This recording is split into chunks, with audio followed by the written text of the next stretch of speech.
বন্ধুরা চলে এসেছে আজকে আবার একটা নতুন রেসিপির আইটেম নিয়ে। চলো রেসিপিটা স্টার্ট করা যাক। আমি আজকে পাঁচমিশালি সবজি রান্না করব।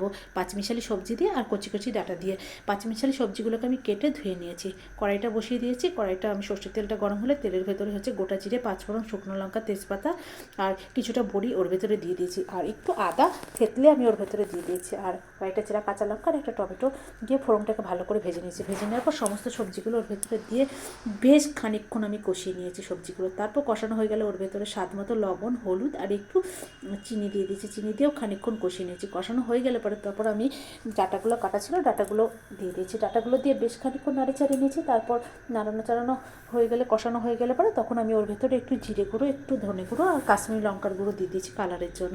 দিয়ে সামান্য একটু জল দিয়ে ভালো করে সবজিটাকে কষিয়ে নিয়েছি। কষানো যেই হয়ে গেছে তখন পরিমাণ মতো জল দিয়ে ওটাকে সেদ্ধ হতে দিয়েছি।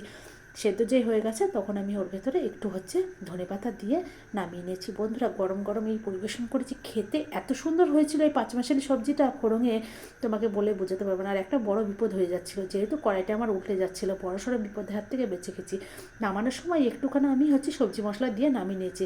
এরকম ধরনের রেসিপিটা তোমাদের যদি ভালো লাগে তোমরা অবশ্য করে আমার চ্যানেলটাকে লাইক, শেয়ার, সাবস্ক্রাইব করতে ভুলো না বন্ধুরা। আর তোমরা আমার সঙ্গে থেকো আর ফেসবুকের চ্যানেলটা ফলো করে আমার পাশে থেকো বন্ধুরা। আর তোমরা প্লিজ একবার এরকম করে ট্রাই করে দেখো খেতে কতটা সুন্দর এই রেসিপিটা।